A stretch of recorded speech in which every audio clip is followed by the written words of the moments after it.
Që ku kam ardhur vetëm telefon të shoh. Jenë vit tret apo jo? Po.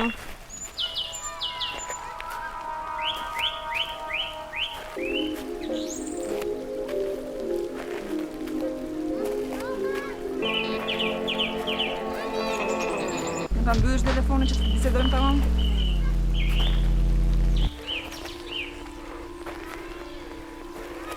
Po.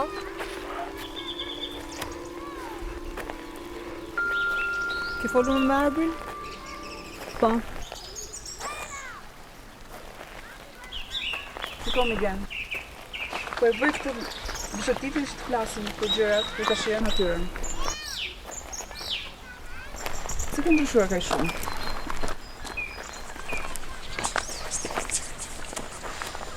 Sa gjëna.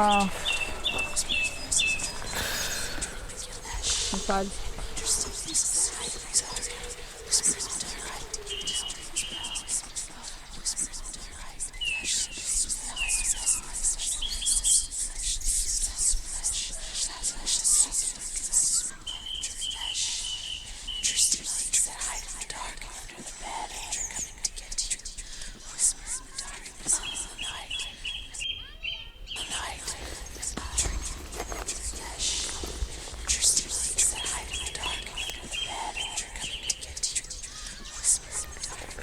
Vazhdoj? Po. Sa shpejt shkuan, u bon 2 vite pa u parë. Çfarë rëndësie ka kur kujtoj vdekjen? Të gjitha mu duken lojëra.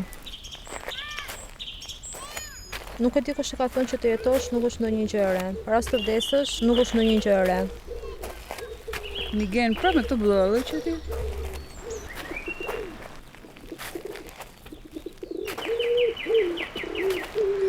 Ja dolëm. E kësa që nërguar shumë në tuka.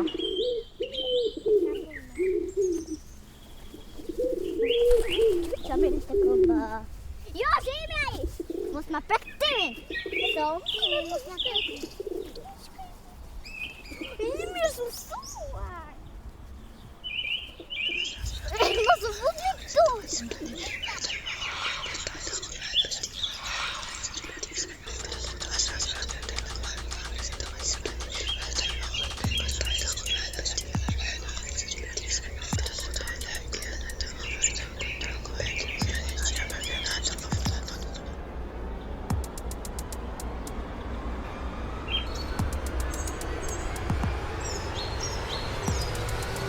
Që vetëm telefon? Ka me moti? Jo, se kam me ty, e kam me boto, njerëzit janë bën të qinj të humbur. Nuk kam më vlerë jeta.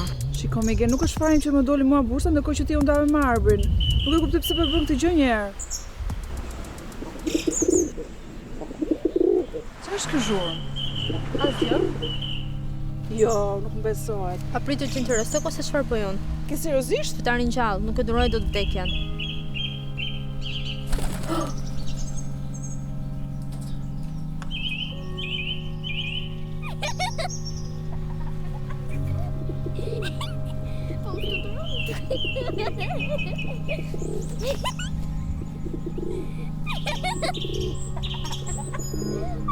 Ai, shumë gazë.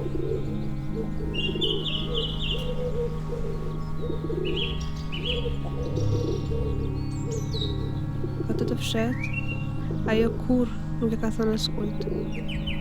Në një botë të mbushur me të qeshura dhe nuanca të jetës, ekzistonte një vajzë e fshehur në hije.